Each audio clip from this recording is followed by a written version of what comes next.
코로나로 인해서 안타까운 일도 많이 있지만 또 감사한 일도 생각해 보면 많이 찾을 수가 있습니다.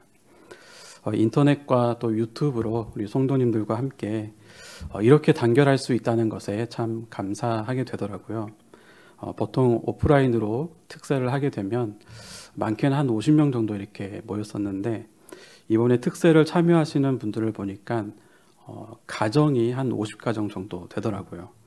뭐 2명만 곱해도 한 100명 가까이가 참여를 하는 거니까 많이들 참석하시는 건데, 이렇게 함께 모여서 기도하는 것이 감사했고요. 또 인터넷을 통해서 홈페이지를 통해서 우리가 같은 본문으로 같이 하나님의 말씀을 읽고 또 나눌 수 있다는 것이 참 감사하다 이렇게 느끼는 중에 있습니다. 이제 빨리 코로나가 지나가서 함께 모여서 얼굴과 얼굴을 마주하며 이런 은혜들을 함께 나누는 날이 빨리 왔으면 좋겠습니다. 오늘 예수님께서는 내가 낫고자 하느냐라는 이런 질문을 던지셨는데, 바라기는 이 코로나로부터 이 세상이 나음을 받고 온 세상이 하나님의 창조의 목적대로 다시금 살아 움직여서 하나님께 영광을 돌리는 날이 속히 오기를 기도합니다. 내가 낫고자 하느냐, 이 말씀은 6절에 있는 말씀인데, 예수님께서 이 질문을 예루살렘에 있는 베데스다 연못에서 38년 된 병자에게 하신 질문이었습니다. 좀 더 정확한 표현은 내가 낫게 되기를 원하느냐, 이렇게 표현하고 있는데요. 예수님은 38년 된 병자에게 내가 낫게 되기를 원하느냐라고 이렇게 물으셨습니다. 오늘 말씀을 전할 때에 내가 낫고자 하느냐, 또 내가 낫기를 원하느냐, 이 두 가지를 다 사용을 할 텐데 같은 뜻이다라고 생각을 하면 되겠습니다. 그런데 말이죠, 이 예수님의 이 질문을 짚고 넘어가지 않을 수가 없습니다. 왜냐하면 너무나도 당연한 것을 질문하셨기 때문입니다. 이 38년 된 병자가 베데스다 연못에서 이토록 오랫동안 자기의 자리를 깔고 죽치고 앉아 있었던 이유가 무엇이었겠습니까? 당연하죠. 낫고 싶어서였습니다. 이 사람뿐만이 아니라 이 베데스다 연못가에는 수많은 병자들이 다 낫고 싶어서 찾아왔습니다. 모두가 하루라도 빨리 낫고 싶은 심정으로 그 자리에 왔다는 것이죠. 예수님 또한 6절 말씀에 보면은 이 병자가 38년 동안 오랫동안 아팠다는 것을 알고 계셨습니다. 38년 된 병자가 외적으로 아팠다는 것도 아실 뿐만이 아니라 그 마음에 낫고 싶어하는 마음이 있었다는 것을 예수님께서 당연히 아셨겠죠. 그럼에도 불구하고 예수님은 굳이 물어보지 않아도 누구나 당연히 알고 있는 것을 질문을 하십니다. 내가 낫기를 원하느냐? 물론 우리가 서로가 다 알고 당연한 것이라도 확인차 물어볼 수 있습니다. 또 별 의미 없이 서로 알고 있는 당연한 것을 물어봐도 뭐 그래도 괜찮죠. 하지만 어떤 경우에는 이 당연한 질문이 오히려 오해를 일으킬 수가 있고요. 또 놀리거나 비웃는 것처럼 그렇게 느껴지는 경우도 있습니다. 그리고 예수님이 지금 하신 내가 낫고자 하느냐, 이 질문이 바로 이런 경우가 될 수가 있습니다. 38년 된 병자가 어떻게 이 상황을 받아들이느냐에 따라서 상황이 더 악화될 수도 있었다는 거죠. 만약 38년 된 병자가 예수님이 하시는 이 질문을 듣고는 아니 지금 불난 집에 부채질하는 것이요, 당연히 낫고 싶죠. 그걸 말이라고 합니까? 지금 나를 놀리는 겁니까? 지금 나를 비웃는 겁니까? 이렇게 화를 냈다면 아마 오늘 본문은 기록되지 않았을 것입니다. 그런데 38년 된 병자는 화를 내지 않았습니다. 그렇다면 우리가 자연스럽게 예상하는 답변은 이 38년 된 병자가 네, 낫고 싶습니다, 이런 거 아니겠습니까? 네, 낫기를 원합니다, 이렇게 대답하면 이 본문 내용을 물 흐르듯이 쉽게 이해할 수 있을 것 같은데 그런데 그렇지가 않습니다. 우리의 예상에서 벗어나는 대답을 합니다. 이 사람의 답변은 예수님께 자신의 신세를 한탄하는 것이었습니다. 자신이 처한 상황에 불평을 하면서 예수님께 하소연했습니다. 7절 말씀에 이렇게 되어 있죠. 주여, 나를 이 연못에 넣어주는 사람이 없습니다. 자기를 연못에 넣어주는 사람이 한 사람도 없다고 하소연했습니다. 이게 무슨 말이냐 하면 이 베데스다 연못에는 한 전설이 있었습니다. 이곳에 가끔 천사가 내려와서 연못의 물을 움직일 때가 있었는데 이때 가장 먼저 들어가는 사람이 그 사람이 무슨 병에 걸렸든지 치료를 받게 되는 그런 전설이 있었습니다. 그리고 이 전설을 듣고 아픈 사람들이 많이 모여들었었죠. 말씀해 보니까 앞을 보지 못하시는 분들, 또 다리 저는 사람들, 또 혈기 마른 사람, 이렇게 아픈 분들이 낫기를 바라면서 이곳에 찾아왔습니다. 그리고 정말로 치료를 받은 사람들이 있었던 것으로 보입니다. 얼마나 자주 이런 일이 일어났는지는 모르지만 이런 이유로 사람들이 몰려들었던 것입니다.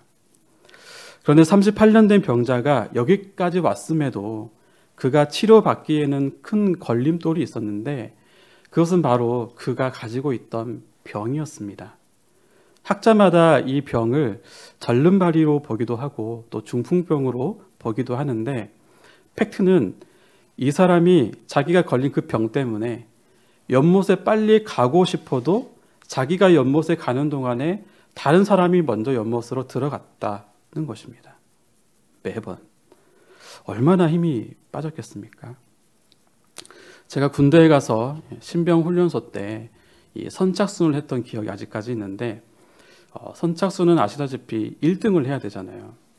저를 보시면은 달리기를 1등을 했을 거라고 상상하기가 어렵겠죠. 이 조교가 반환점을 선정을 해서 선착순을 시키면 그 1등한 사람만 차례대로 열애를 시키는데 한 번, 두 번, 세 번, 네 번 달리다 보면요. 이미 벌써 잘 달려야 되겠다는 생각을 하지 못하게 됩니다. 그래서 얘라 모르겠다 그런 심정으로 포기하게 되고 또 신체적으로도 도저히 뛸 수 없게 되는 그런 지경에 이르게 됩니다. 이 38년 된 병자는 그가 1등으로 이 물이 움직였다는 것을 발견했다 하더라도 매번 그 기회를 다른 사람에게 빼앗기는 아주 힘 빠지는 일을 늘 당해왔습니다. 그 원인이 나를 연못에 넣어주는 사람이 없기 때문이다 라고 생각을 하면서 이런 대답으로 자기를 하소연하고 있고 불평하고 있고 한탄하며 대답을 했다는 것입니다. 그렇다면 이 사람이 무슨 의도로 내가 낫고자 하느냐란 예수님의 질문에 내 낫기를 원합니다. 이 답변이 아니라 나를 연못에 넣어주는 사람이 없습니다 라고 대답을 했을까요? 이 38년이 된 병자는 무엇을 원하면서 그런 대답을 했을까요? 이 사람은 자기에게 지금 말을 걸어온 예수님이 나를 연못에 넣어주는 사람이 되어줬으면 좋겠다 이렇게 생각하지 않았을까요? 이 사람의 관심과 필요는 자기를 연못에 넣어줄 사람에게 있었습니다. 그 연못에 1등으로 들어가야지만 치료를 받을 수가 있기 때문이죠. 사실 예수님은 이 사람을 고쳐주시기 위해서 질문을 하신 것입니다. 하지만 이 38년 된 병자는 자기를 찾아온 분이 예수님이라는 것도 몰랐습니다. 나중에서야 알게 됩니다. 병을 고쳐주실 수 있는 분이라는 것을 알지 못했기 때문에 예수님께 고쳐주세요라고 말할 수도 없었죠. 그저 자기가 그동안 경험해왔던 그리고 자기의 필요에 의존해서 이렇게밖에 대답을 할 수가 없었던 것입니다. 그런데 여기에서 예수님께서는 38년 된 병자에게서 그 마음속에 낫고자 하는 마음, 낫고자 하는 그 의지가 있다는 것을 예수님이 발견을 하십니다. 이 38년 된 병자가 자기 병이 나으려면 자기를 들어주는, 자기를 도와주는 사람이 필요한데 지금 그것이 없어서 나올 수가 없으니 그 말은 다시 말하면 그가 아직도 낫고 싶어하는 의지가 있다는 것을 뜻하는 것이죠. 바로 이것이 38년 된 병자에게 배울 수 있는 점입니다. 안타까운 일이지만 이 암 투병을 하시는 분들을 보면 가장 힘든 것이 이 절망감과 무기력함이라고 합니다. 아무리 노력하고 참아도 나아지지 않는 이 절망감에 사로잡히게 되면 포기하고 싶어지고 또 무기력해집니다. 너무 힘들어서 낫고자 하는 그런 의지가 사라져 버리게 됩니다. 또 제가 몇 년 전에 TV를 보다가 이 아프리카의 기아 아이들을 돕는 프로그램을 봤는데, 아마도 탤런트 김혜자 씨로 제가 기억을 하고 있는데, 이분이 먹지 못해서 빼빼 마른 아이를 만나는 장면이었습니다. 제가 놀란 것은 그 아이의 무기력함이었습니다. 곧 죽을 것만 같은 그런 모습인데도 전혀 요청하는 그런 모습이 보이지가 않았습니다. 살려달라고 울부짖는 그런 모습이 있어도 굉장히 마음이 아플 텐데, 너무나도 무기력하게 모든 것을 다 포기하고 죽음만을 기다리고 있는 그런 모습을 보니까 가슴이 참 먹먹해지더라고요. 38년 동안 병이 낫지 않고 살다 보면은 이런 무기력함에 억눌릴 수도 있을 것 같습니다. 그런데 이 38년 된 병자는, 그가 잘한 것은 그 긴 시간 동안에 끝까지 포기하지 않고 낫기를 바라고 있었다는 것입니다. 끝날 때까지 끝난 것이 아니라는 그런 마음으로 끝까지 버티는 것, 이 얼마나 아름다운 모습입니까?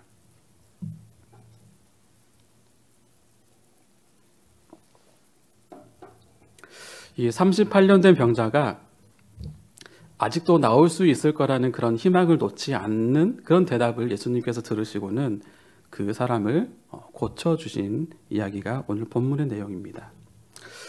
여러분은 38년이나 되는 그런 병이 있으십니까? 우리 성도님들 중에는 실제로 지병이 있으셔서 수십 년 동안 약을 드시는 분도 계십니다. 그런데 꼭 숫자적으로 38년이 아니더라도 그만큼 오래된 질병, 개인적인 어려움, 해결해야 하는 문제, 풀어야 할 관계, 또 복음을 전해야 하는 데 있는 어려움, 또 반복되는 죄, 이렇게 오랫동안 씨름하고 있는 문제가 있을 것입니다. 어쩌면 해결은 하고 싶은데 너무 힘들어서 오랫동안 묵혀두고 있는 문제가 있을지도 모르겠습니다. 꼭 고쳐야 하나? 고칠 수는 있기는 한 걸까? 이러면서 외면하고 싶을지도 모르겠습니다. 어쩔 수 없다며 무기력하게 살고 있는 삶의 부분이 있을지도 모릅니다. 만약 그런 문제가 있고 그런 아픔이 있고 그런 죄가 있다면 예수님은 반드시 여러분을 찾아오셔서 이렇게 질문하실 것입니다. 내가 낫고자 하느냐? 사랑하는 성도 여러분, 예수님은 2021년 새해에도 살아계셔서 오늘 나의 당면한 문제 속에 찾아오시고 또 오래 지속된 문제에 찾아오신다는 것을 믿으시기 바랍니다. 어떤 부모가 자녀의 이가 썩어가고 있는데 그래서 치과에 데려가야 하는데 이 아이가 치과 가기가 무서워서 꿍꿍거리고 있는 것을 보면서 이가 썩는 것을 모른 채 해주는 부모가 어디 있겠습니까? 부모라면 먼저 아이에게 다가가서 물어보겠죠. 내가 낫고자 하느냐? 이렇게 하진 않겠죠. 그냥 놔두면, 너 이렇게 놔두면 이 다 썩어서 나중에 너가 먹고 싶은 것을 못 먹게 될 거야 하면서 치과에 가야 되지 않겠니? 이렇게 아이에게 무슨 수를 써서라도 치과에 데려가서 치료를 받게 해주겠죠. 여러분, 우리 하늘 아버지는 그 당신의 자녀가 오래 묻어둔 아픔과 고통이 해결되지 않은 채 그냥 죽어가게 내버려 두시는 분이 결코 아니십니다. 혹시 나는 그냥 내버려 둘지라도 우리 주님은 찾아와 오셔서 반드시 물어보실 것입니다. 내가 낫기를 원하느냐? 내가 안식을 누리기를 원하느냐? 때로는 우리는 제발 좀 그냥 내버려 두시지.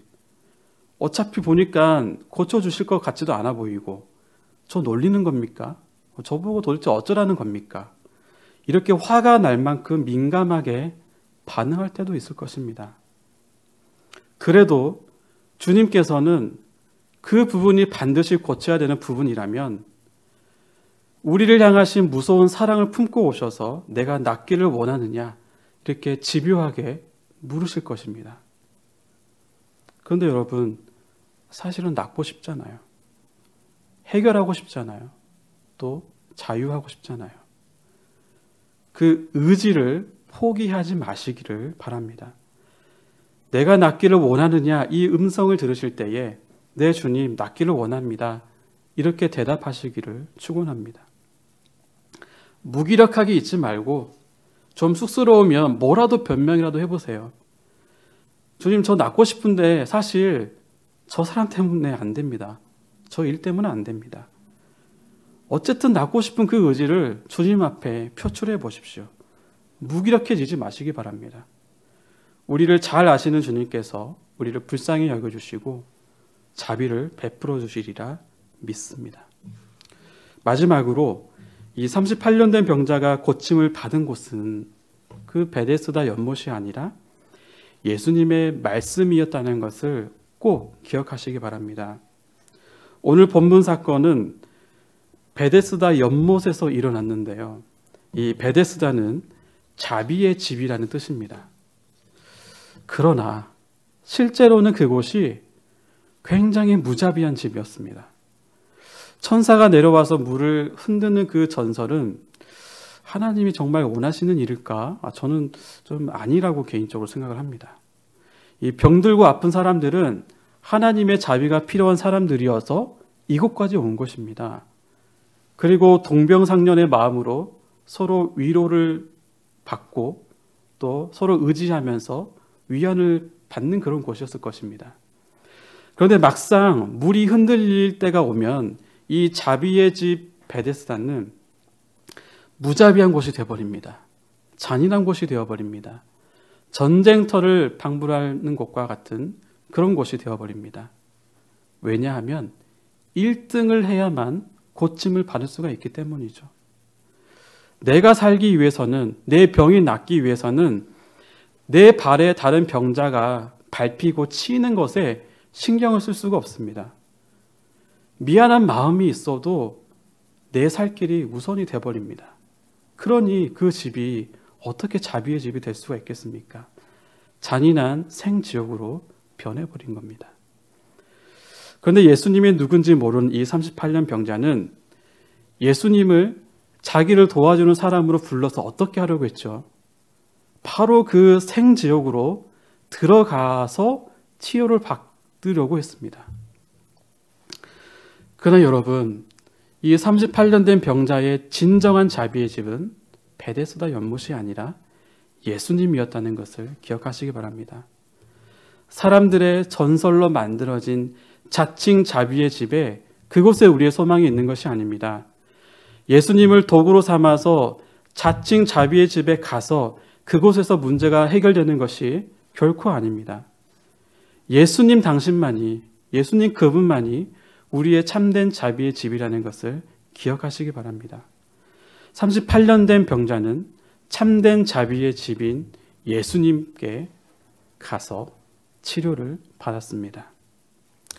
정직하게 우리의 삶을 돌아보면 이 38년 된 병자와 같이 우리의 삶의 문제를 해결해 보려는 그런 시도, 그런 모습이 있다는 것을 부인하기 어렵다는 것을 발견하게 되는데, 예수님을 우리가 주님으로, 나의 주님으로 모신다고 함에도 실제로는 예수님을 나의 도구로 사용해서 사람들의 죄성으로 만들어 놓은 이 세상의 구조에서 1등이 되는 것에 혈안이 되어 있는 모습이 있지는 않습니까? 1등이 되는 것이 나쁘다는 것이 아닙니다. 이 1등을 얻기 위해서 혹시 내가 짓밟은 사람은 없는지, 이 세상을 무자비한 세상으로 만들어 가는데 내가 공조하고 있지는 않은지 그것을 한번 돌아보자는 겁니다. 그리고 사실 이런 현상은 교회에서도 일어날 수가 있습니다. 교회야말로 영적인 병자들이 찾아오는 자비의 집입니다. 그런데 막상 그곳에서도 1등을 위한 경쟁이 난무하고 진리를 도리어 정죄하고 판단한 것으로 사용한다면 이 얼마나 무자비한 것이 되고 말겠습니까? 나는 교회를 이 세상의 자비의 집으로 만들어가고 있는가? 무자비한 곳으로 만들어가고 있는가? 오늘 주님과 함께 진지하게 고민해 보시기 바랍니다. 기도해 보시기 바랍니다. 이제 말씀을 마무리하겠습니다. 여러분, 하나님은 이 세상과 우리에게, 여러분에게 참 관심이 많으신 분입니다. 코로나로 걱정하고 당장 생계에 대해서 걱정하고 또 앞날의 두려움에 대해서 걱정하는 우리에게 많은 관심을 가지고 계십니다. 그래서 늘 우리를 향해 물어오십니다. 내가 낫고자 하느냐? 내가 안식을 누리고 싶으냐? 내가 참 자유를 누리고 싶으냐? 이 새해에는 끊임없이 이 질문을 하시며 여러분에게 다가오시는 주님의 음성을 외면하지 마시기 바랍니다. 그 예수님의 품에서 고침을 받고 생명을 얻고 참 자유를 얻고 누리는 삶을 살아가시기를 축원합니다. 새해에는 여러분의 가정이 또 우리 교회가 또 여러분이 가는 곳곳마다 자비의 집이 되기를 축원합니다. 참된 자비의 집이신 예수 그리스도로 충만해지시기를 소망합니다. 함께 기도하겠습니다. 자비로우신 주님, 오늘도 우리를 긍휼히 여겨주시어 내가 낫고자 하느냐 이렇게 물어봐 주시니 감사합니다. 수고하고 무거운 짐을 주님 앞에 다 내려놓을 수 있는 믿음을 주옵소서. 그래서 주님이 주시는 진리 안에서 자유하며 주님의 나라를 이 땅에서부터 세워가는데 쓰임받는 삶을 살게 하여 주시옵소서. 다윗교회 모든 성도들의 가정에 평안과 건강을 주시고 코로나 가운데 생업과 직장을 지켜주시며 군에 있는 자녀들을 지켜주시고 멀리 떠나 있는 자녀들을 눈동자처럼 지켜주옵소서. 이 나라를 긍휼히 여겨주시고 지도자들에게 지혜를 주시어 어려운 시기에 서로 화합하여 잘 헤쳐나가게 하여 주시옵소서. 예수님의 이름으로 기도드립니다. 아멘.